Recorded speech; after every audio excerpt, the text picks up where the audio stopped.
Hello. In this video, we will discuss opportunity costs and the production possibility frontier. If you recall from our last video, we talked about opportunity costs and how they are a very important component of economics.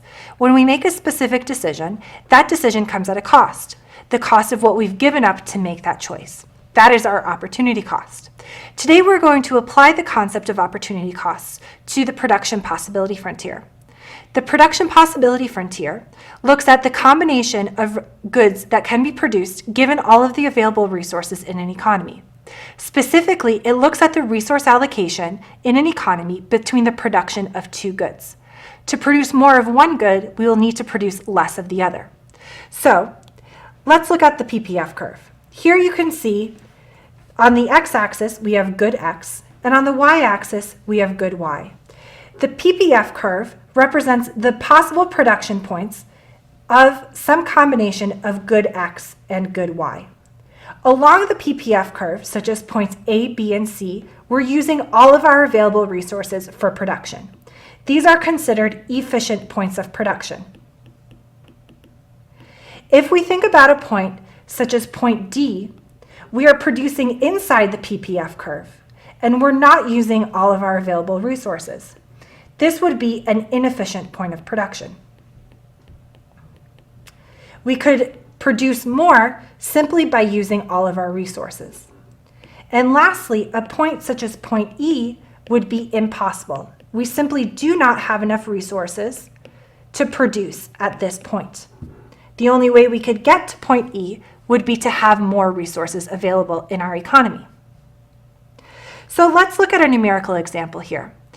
Let's consider an economy that produces two goods, leather boots and leather jackets.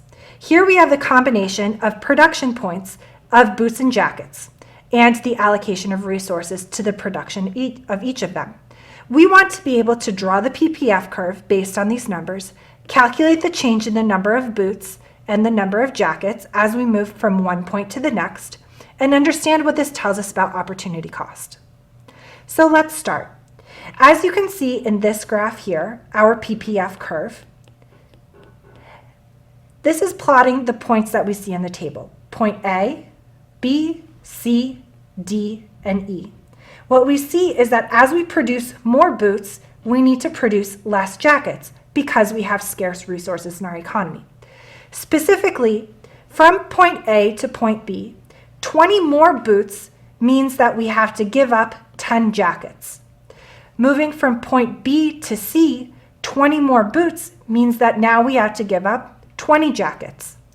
Moving from point C to D, 20 more boots means that we have to give up 30 jackets. And from point D to E, 20 more boots means we give up 40 jackets.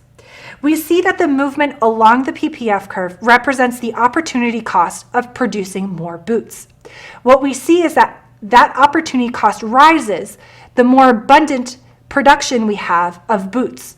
So what we see is that the opportunity cost rises to give up more of the good that is scarce. So the more boots that we have, the higher the opportunity cost to produce an additional boot, because we are scarce in the number of jackets that we have. We don't want to give up even more jackets to produce an additional unit of the boot if there's already a lot of them.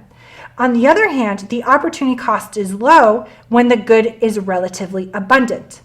So when we have a lot of jackets and few boots, the opportunity cost to produce an additional boot is going to be low because we already have a lot of jackets. So now, what happens if we have a change in resources? Let's say that we have a shortage in rubber. Rubber is used relatively heavy in the production of boots and not quite as much in the production of jackets. One of the reasons why we have a bowed out PPF curve is because of this specialization in resources. Yes, we can use all of our resources in the production of both goods, but some resources will be better in the production of one good rather than the other. For example, rubber. So if we have a shortage in rubber, what we observe is that we have a biased shift of the PPF curve. At the maximum, boots will be more heavily affected by this change in available rubber than jackets will. we see that at the maximum, we move from a point such as point A to a point such as point B. So that if all of our resources are going to the production of boots, at the maximum, we can produce less boots if we have less rubber available. So when we think about the shift in the PPF curve, we need to identify which of the goods is going to be relatively more affected, or will they both be affected equally? And then we need to decide at the maximum, will there be an increase or a decrease in the amount of goods that can be produced? Thank you so much for joining me in this module on opportunity costs and the production possibility frontier.